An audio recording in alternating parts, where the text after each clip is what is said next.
Muy buenas noches. Una vez más, bienvenidos a este espacio. Les recuerdo, mi nombre es José Luis Albarracín, un servidor, donde buscamos aplicar todos estos temas de medicina holística, es decir, esa posibilidad que tenemos de volver a recuperar la integralidad del ser, donde pensamientos, donde espiritualidad y donde cuerpo hacen parte de uno solo. Contento de poder estar nuevamente con ustedes.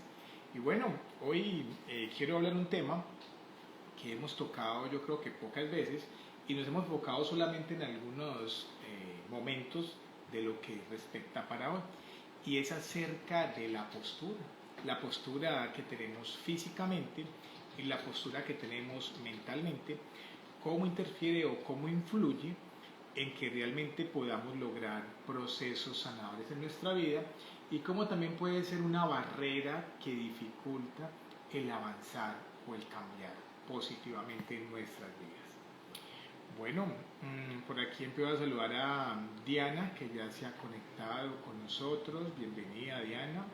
Un saludo en especial a Mariela Fonseca, que nos ve y nos sigue desde Canadá. Podemos aprovechar también este espacio para que en la medida en que vayamos hablando acerca de las diferentes posturas, preguntas que surjan, comentarios o dudas, podemos aprovechar este medio para hacerlas y buscar respuestas sanadoras para ello. Bueno, entonces, recordemos que el estrés, ¿sí?, para entrar en materia, es toda aquella situación en la cual un ser humano percibe como amenaza una situación, un objeto o algo, ¿verdad? Hemos dicho que cuando hay estrés suele suceder en un momento agudo, abrupto, es algo que tal vez no es premeditado, sino que hay algo en nuestro cerebro y en nuestro cuerpo que nos permite dar respuesta a las diferentes amenazas. Las amenazas van cambiando, las amenazas dependen de la perspectiva de cada persona, ¿cierto? No es lo mismo para todos los individuos. Por ejemplo, hace cientos de años veíamos a los rayos como una amenaza, las tormentas eléctricas como una amenaza. Hoy tal vez, como estamos ya en la casa, tenemos ciertas formas de protegernos, tal vez no sea para nosotros una amenaza. También depende mucho entre una y otra persona. Es muy probable que un niño o un adolescente vea como una amenaza, por ejemplo, cierto animal, por decir algo, mientras que un adulto lo perciba de forma diferente. Entonces, también hay que tener en cuenta que este estrés no es siempre la misma amenaza, o no la perciben de igual manera todos los individuos. Depende de la cultura, depende de la época, depende del conocimiento que se tenga. Y el estrés no es más que un mecanismo que tenemos para dar respuesta a una alarma, a alguna situación que puede ser nociva o peligrosa. Entonces, desde esta mirada y desde este punto de vista, el estrés es importante para poder evolucionar como especie humana y para poder resolver situaciones. Resumiendo un poco, recordemos que en el estrés, cuando a través de nuestros sentidos, ¿sí?, a través de la visión, a través de lo que escuchamos, a través de la interocepción, que es esa capacidad que tenemos de ver internamente, de sentir cómo están nuestros órganos, cuando percibimos que algo puede estar funcionando inadecuadamente o que es peligroso, se activa a nivel de la amígdala, que es un área en el cerebro. Tenemos dos amígdalas, ¿verdad? Una en cada hemisferio cerebral. Ella nos permite activar ciertas hormonas, como sería la hormona liberadora corticotropina, el factor liberador de corticotropina, y este llega a la glándula hipofisiaria y allí se libera la hormona liberadora de corticotropina. Después esta hormona viaja, como esa hormona viaja por la sangre y se demora un poquito en lograr actuar, hasta que llega a las glándulas suprarrenales que están encima del riñón, y ahí se produce el cortisol. Por eso cuando estamos estresados necesitamos que aumente el cortisol. Pero como esto demora un poco, necesitamos algo que actúe más rápido, y ahí es donde se activa el sistema nervioso simpático, el cual se da porque en nuestro cerebro se produce noradrenalina, y también en nuestras glándulas suprarrenales, que son dos glándulas muy chiquiticas encima de los riñones, se activan y se produce adrenalina y ya con esta adrenalina se activa todo el mecanismo de defensa. O sea que primero se aumenta la adrenalina antes que el cortisol. ¿Cuál es todo este sistema de defensa y alarma? Aparece la taquicardia, la sudoración, la dilatación pupilar, la presión arterial aumenta un poco más, el flujo sanguíneo se va hacia los músculos, se ponen duros, ¿cierto? Y fuertes para poder correr o defendernos y poder tomar decisiones, ¿sí? Y ya después de que pasa la situación o la amenaza como tal, todo debe volver nuevamente con la calma a como estábamos antes de estar estresados. Y si así nos mantenemos, es decir, relajados y después nos estresamos, cuando sea necesario, pues nuestro cuerpo va a estar saludable. La dificultad y el problema está en cuando el estrés se vuelve permanente, se vuelve crónico y el individuo no es capaz de volver a su estado basal o de relajación y se queda como si la amenaza fuera continua o permanente. Y nuestro cuerpo no está diseñado para eso. Y si nos mantenemos así, la taquicardia se mantiene, la tensión muscular se mantiene, ya aparecen otros problemas, el trastorno gastrointestinal, la diarrea, la distensión, los cólicos, ya dolores en la espalda, en el cuerpo, la fatiga, la alteración del sueño y así sucesivamente. Y este estrés, que parecía inocente, a nivel del cerebro produce remodelación celular, es decir, empieza a generar ciertas vías de comunicación nueva, como si empezáramos a entender que estar estresado es nuestro estado natural. Y no es el estado natural, pero se puede volver permanente porque el cerebro se deja aprender, ¿verdad? Y es por eso que pueden aparecer con el tiempo, cuando apareció inicialmente un estrés por algún motivo y se mantiene en el tiempo, puede aparecer procesos de depresión o procesos de ansiedad y con ello otros síntomas todavía mucho más fuertes y todavía más incapacitantes. Entonces, después de hacer este pequeño resumen de cómo sucede el estrés en nosotros, a donde quería llegar es mostrarles cómo cuando no logramos romper ese ciclo del estrés agudo y se vuelve crónico, se mantiene en el tiempo, nuestro cerebro cambia. Un ejemplo claro es que las neuronas que están en la amígdala, que es el área donde percibimos el miedo, se vuelven más grandes porque se mantienen activas. ¿Esto qué quiere decir? Que todo lo que mantenemos en movimiento o activo, pues se vuelve más fuerte.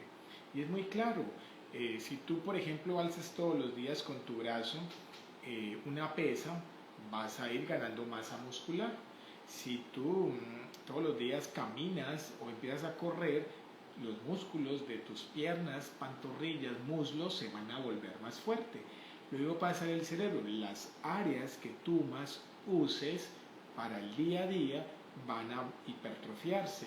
Esas neuronas van a volverse un poco más grandes y van a buscar comunicarse con más partes del cerebro porque está activa esa área. Me explico, si tú todos los días, por ejemplo, estás leyendo cosas nuevas, generas nuevos caminos y nuevas comunicaciones entre una neurona y otra, eso se llama sinapsis y habrán ciertas áreas que se van a estimular más si estás aprendiendo a través de la visión o a través de la audición o a través del gusto, por ejemplo.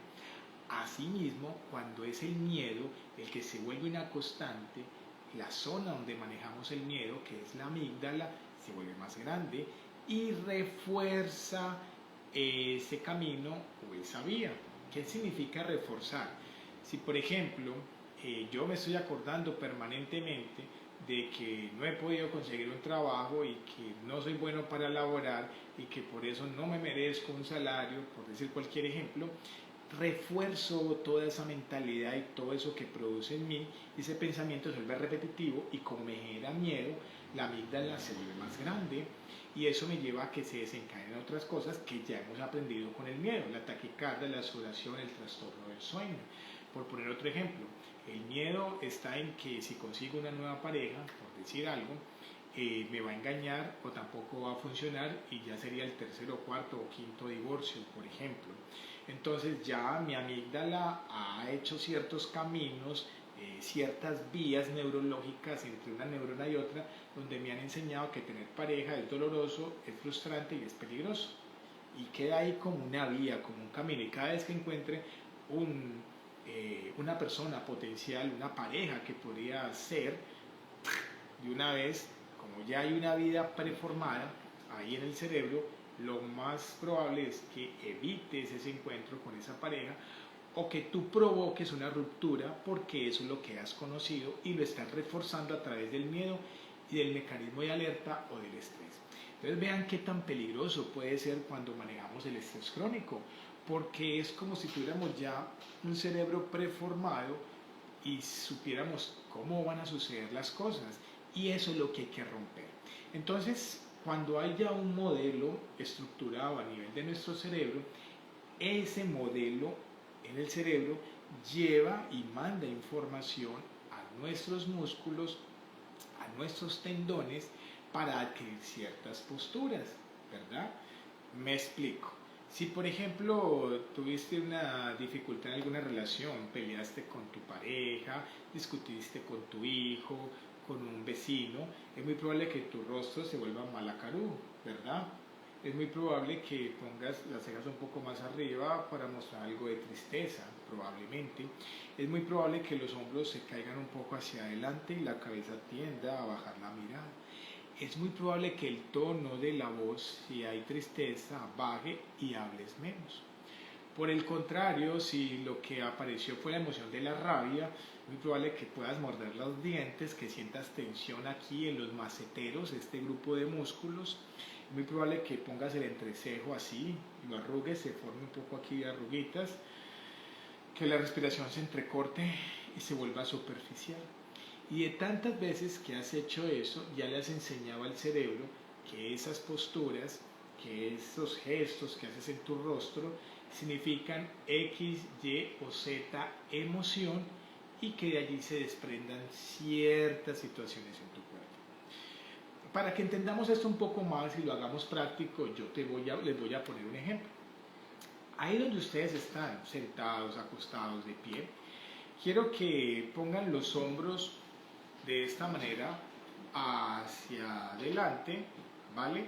Y que bajen el rostro de esta manera y bajen la mirada, ¿de acuerdo? ¿Qué es importante ahí? Ustedes se van a quedar ahí con el rostro hacia abajo y los hombros hacia adelante. Quédense unos segundos, tómense un tiempo ahí, tómense un tiempo. Y es muy probable, si saben escuchar su cuerpo, que independiente de cómo estuvieran unos minutos antes de hacer esta prueba, ustedes les pueda visitar la emoción de la tristeza o una emoción relacionada con la frustración o quizás con la ansiedad, ¿verdad? ¿Por qué? Porque vuestro cuerpo, por experiencias previas y por ese fenómeno cultural que tenemos, de las diferentes relaciones que tenemos en el colegio, en la universidad, con la pareja, con los hijos, los vecinos, etc., hemos aprendido de que esta postura, por ejemplo, muestra que hay tristeza o que hay depresión. Y si esa postura se mantiene en el tiempo, puede aparecer dolor en el cuello, dolor en la espalda, dolor muscular. Y si esta postura se vuelve repetitiva durante varias horas o varios días o semanas, puede llevar a que sin que exista una causa real que sea amenaza, el cuerpo inconscientemente en el cerebro, por los diferentes planos que ya tenemos, por las diferentes vivencias que hemos tenido, no más por la postura, él vuelva a desencadenar la emoción que vivimos en alguna ocasión cuando tuvimos esa postura. Me explico. Si eres, por ejemplo, de las personas que cuando no te salen las cosas como tú quieres, no te alcanza el dinero, que no has podido lograr algunos sueños, que cuando has tenido dificultades con algunos familiares o etcétera, sueles meter los hombros hacia abajo y agachar la mirada, no más con que esa postura se mantenga en ti, así en este presente haya dinero, así en este presente tengas una buena relación con tus familiares, no más el hecho de hacer esa postura ya funciona en vía contraria, los músculos, la sensación de las articulaciones, la percepción de tu cuerpo, le manda al cerebro la información de que hay algo que podría estar deprimiendo o generando ansiedad, no más por la postura. ¿Sí? Entonces vean qué tan interesante y qué tan bonito. Y esto se ha demostrado con varios estudios de neurociencia por neuroimagen. Es decir, han colocado personas en estas posturas, en otras muy distintas, comparan qué pasa en el cerebro y empiezan a percibir que hay áreas que se estimulan en una persona y otras áreas en otras personas dependiendo de la postura que tenga, ¿verdad? Y no más estamos hablando de la postura corporal por ahora, ¿sí? Si a esto también le anexamos la capacidad verbal, que baje el tono de la voz, que se quiebre la voz, eso manda otra información al cerebro, ¿sí? En nuestra era actual estamos como en un neurocentrismo. ¿Esto qué significa? Que con todos los avances científicos en los últimos 60 años le hemos dado mucha fuerza al cerebro. Antes del cerebro había un cardiocentrismo. ¿Qué significa eso? Que la ciencia médica o científica nos mostraba que supuestamente el órgano más importante era el corazón. Ahora con todos los avances de la ciencia se vende la idea de que el órgano más importante es el cerebro y mañana será otro órgano. Es decir, si bien el cerebro es muy importante, no podemos perder la mirada de integralidad, ya que lo que nos está mostrando la actualidad es que el cerebro está conectado con todos nuestros órganos y que realmente no es él el que manda la información a los órganos, sino que son los diferentes órganos que le mandan la información al cerebro para nosotros hacerla consciente. Eso es lo que están mostrando los últimos estudios. Entonces nos empieza a mostrar que el cerebro no es que sea lo más importante, ¿vale? Todos los órganos son importantes y todos están solapados, todos funcionan en armonía. Es como cuando estamos bajo una canción y toda la orquesta, las trompetas, el piano, la pandereta, el tambor, todos son armoniosos. Y si uno o dos o tres instrumentos no empiezan a funcionar bien, la canción o la música cambia, ¿verdad? Entonces todos son complementarios, eso es importante. Entonces cuando hablo de neurocentrismo es como pensar que lo más importante es el cerebro y no, es importante pero no lo más importante, es complementario. Entonces, asimismo podemos hacer otro experimento. El otro experimento es buscar una postura contraria. Los invito ahora a que levanten el tórax, como sacando pecho. Inclusive es como la postura de la Mujer Maravilla, no sé si la han visto, ella pone las manos aquí en la cintura, tira los hombros un poquito hacia atrás y tira el pectoral hacia adelante, ¿vale? Entonces de esta manera nuestro cerebro ya ha aprendido, ¿sí? Por la cultura, por lo que hemos visto, por lo que hemos escuchado, por las experiencias previas, que tener esa postura donde el pectoral sale un poco hacia adelante y los hombros se tiran hacia atrás y el rostro mira hacia el frente, es una postura de valentía, es una postura de poder, ¿sí? Este poder significa que tenemos la capacidad de transformar algunas cosas, ¿verdad? No estoy hablando de un poder de autoritarismo, sino de un poder que permite ejecutar y transformar ideas. Entonces hagan el experimento, pónganse en esa postura, desen ahí 1 o 2 minutos y ustedes van a ver cómo se empiezan a sentir distintos, no más con ese detalle. Y ahí estoy hablando de una postura básica, ¿verdad? A nivel del pectoral.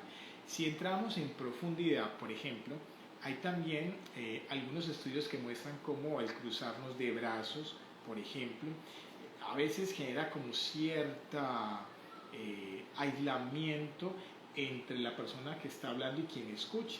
Es decir, hay que hacer más una apertura y se recomendaría, por ejemplo, abrir un poco más los brazos, ¿verdad? O dejarlos un poco más hacia los lados, como en esa sintonía que se tiene con el otro de que lo estoy escuchando y que es importante para mí. Algo fundamental en el tema de la postura es la parte visual y esto es fundamental. ¿Por qué? Se ha dicho muchas veces que los ojos son como la entrada al alma, ¿verdad? El alma lo pongo entre comillas porque la ciencia todavía no nos ha dicho que el alma existe. pero eso no significa que no pueda existir. José quiere creer, como muchas otras personas, que el alma sí existe, que es muy sutil y que tiene que ver con todo el tema del espíritu. Pero lo que sí es claro y que hoy en día se sabe, amigos y amigas, es que cuando uno está viendo a otra persona, ¿sí? Por ejemplo aquí, ustedes que tienen la capacidad de ver la mirada de José, porque yo no los puedo ver en este momento, ¿sí? Su cerebro se logra sincronizar con el mío. Sí, señores y señoras, sincronizar es que después de un instante, un momento, unos segundos de estar mirándonos, la capacidad de contracción, porque las neuronas también se contraen, se activan, como que se estimulan, ¿verdad? Empieza a hacerse similar a la de quien les habla. Por eso es que muchas veces cuando estamos hablando con alguien de manera rápida, la persona alza la voz, nos habla con cierta agresividad, el ceño se frunce, nos muestra algo de agresividad en las manos, tensión, se pone roja la persona, grita, aumenta el tono, etc. Nuestro cerebro entra en sincronía con ese otro cerebro y nos sentimos contagiados de la misma rabia o de la misma tristeza o depresión que pueda tener esa otra persona. Y asimismo, cuando estamos hablando con alguien que está sereno, que está tranquilo, que el tono de voz es armonioso, ¿sí? Que no hay acelere, que no se ve el afán en los gestos, ni en las manos, ni en el ritmo de la voz, por ejemplo, y que nos está hablando con amabilidad y que es genuina esa amabilidad, ¿verdad? Nuestro cerebro también entra en sincronía en esas pulsaciones que hacen nuestras neuronas con esa persona que nos habla.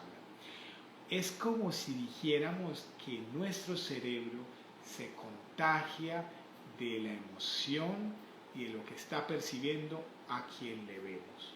¡Wow! Eso de verdad que el solo hecho de pensar en eso es precioso, ¿sí? Es magnífico. Hay un médico español, se lo recomiendo, Mario Alonso Puig, y no más estos días escuchándole, comentaba cómo hay estudios, por ejemplo, que han encontrado que al final del día, ¿sí? Las personas terminamos pareciéndonos emocionalmente a las 5 personas con las que más tuvimos contacto visual, ¿sí? Y que estuvimos compartiendo momentos durante el día. ¿Sí? Esto nos dice que hay que cuidar muy bien nuestras relaciones, con quién nos conectamos y cómo lo hacemos. Siento que como seres de humanidad, pues hay el poder de la escucha, hay que hacerlo, ¿verdad?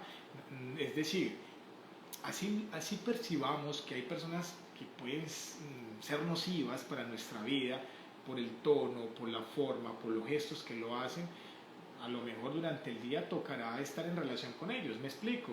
Si por ejemplo tienen un jefe que para nada es líder, vive arrugando el rostro, habla en negativo, no hay asertividad en lo que dice, etcétera, y percibimos esa sensación y esa emoción a través de la mirada, pues obviamente si seguimos laborando ahí nos corresponde seguir en contacto con esa persona. ¿Qué es lo importante? Saber que fácilmente podemos contagiarnos, ¿sí? Entonces es ahí donde se hace relevante e importante la postura. Me explico. Mientras tú estás escuchando a esa persona que te está dando información negativa, que te está contagiando de ese miedo que es tóxica, por decirlo de alguna manera, ese tóxico, ¿no? Es decir, todos los seres humanos somos seres de luz, pero por los diferentes niveles de conciencia que estamos viviendo en diferentes ritmos de vida, ¿cierto? Eso nos permite que algunas personas desde la inconsciencia puedan actuar bajo el miedo, bajo la presión, bajo la tristeza, bajo el afán. Entonces una forma de no contagiarnos y no perder ese contacto humano es que nosotros también podemos adoptar otra postura y contrarrestar esa postura de quien nos habla. Tan así que podríamos ser nosotros los que termináramos contagiando a esa persona de la postura que tenemos. Y eso se volvería algo sanador. Y eso es lo que hacen los grandes líderes. Eso es lo que hacen las personas que siempre están actuando desde el amor, ¿sí?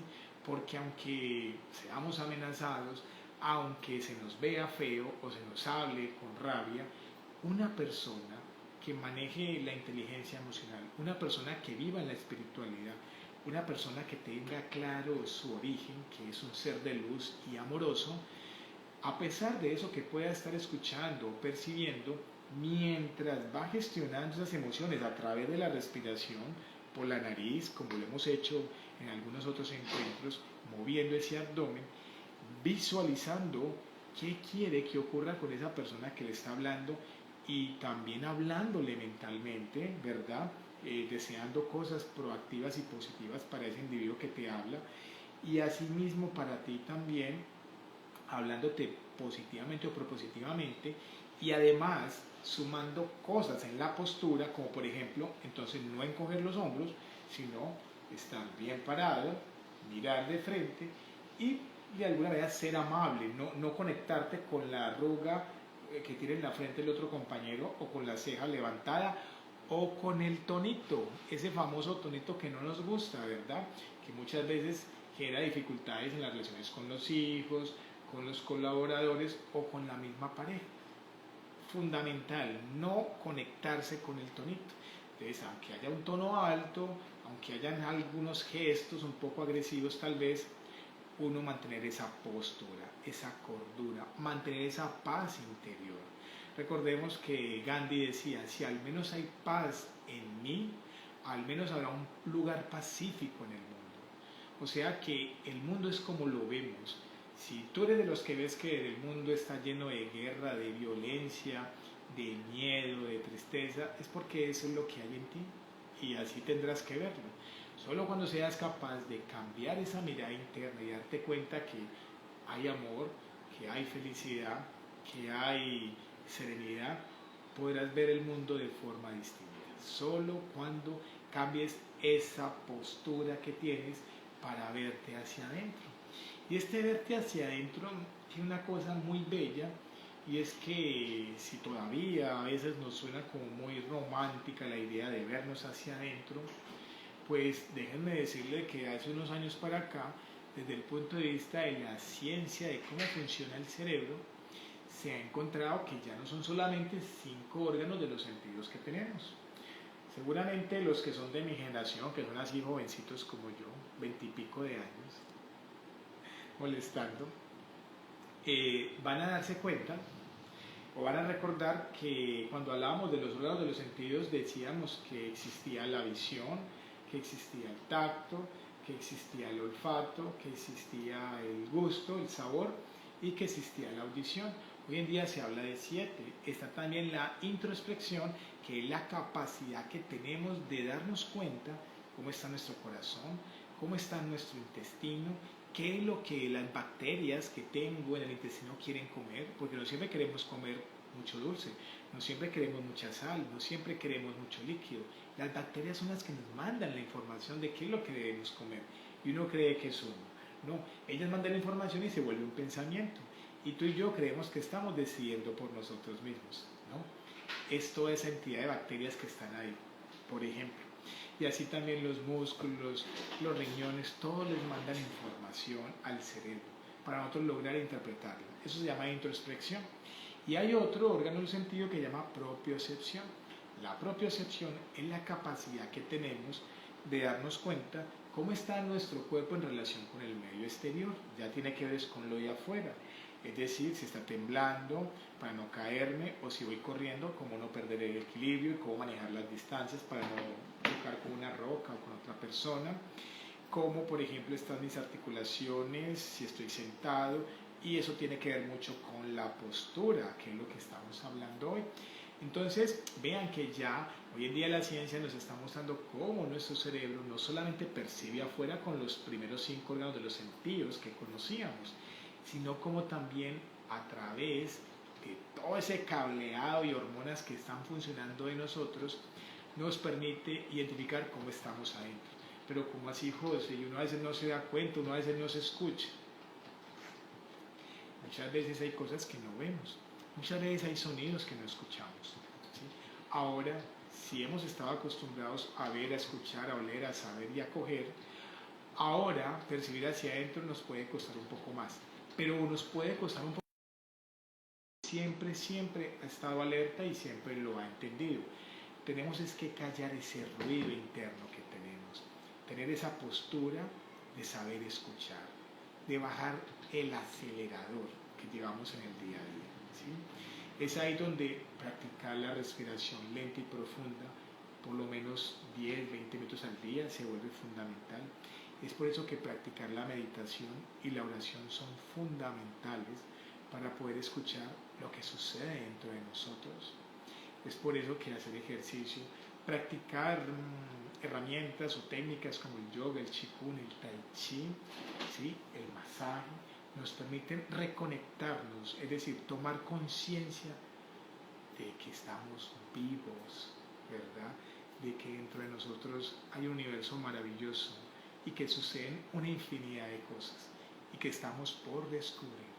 El mejor descubrimiento, la mejor conquista empieza por nosotros, hacia nosotros.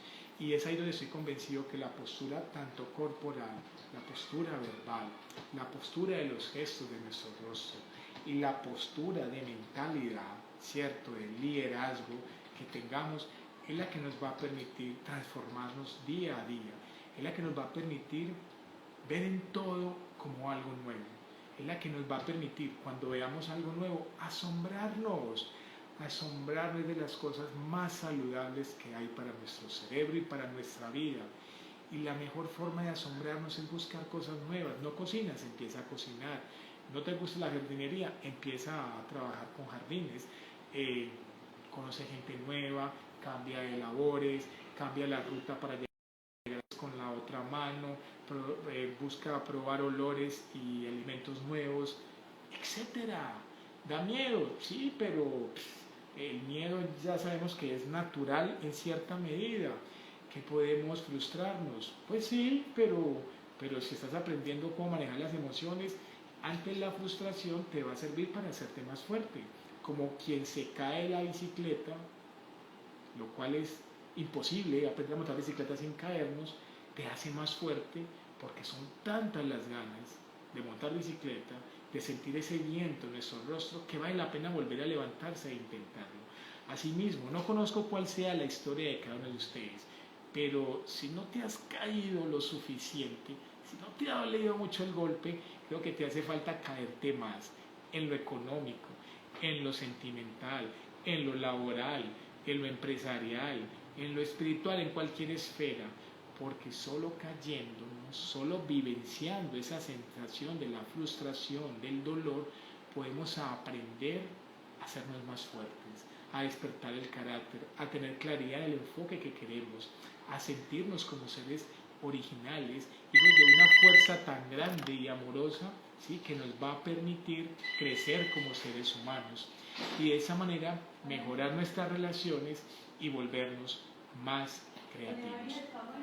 Entonces, familia, muchas gracias por este espacio, gracias que estuvieron ahí presentes.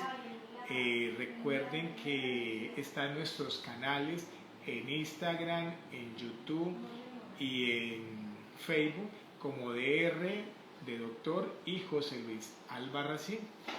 Ahí estamos montando continuamente videos, información. Las personas que estén por acá cerca a Urabá, estamos en Chenrelas con todos nuestros servicios. Les recuerdo que este sábado, en 8 días, tenemos nuestro encuentro espiritual llamado Detox, con la intención de desintoxicar nuestro cuerpo, nuestros pensamientos y también nuestra parte espiritual. Bueno, muchas gracias a todos ustedes. La intención es que toda esta información pueda transformar de una forma positiva pues la vida de cada uno de ustedes. Y bueno, quedan invitados para dentro de 8 días. Muchas gracias por sus saludos a todos ustedes. Gabriela, un abrazo. Dilma también. Y todas las personas que nos han acompañado durante esta noche. Que descansen. Gracias.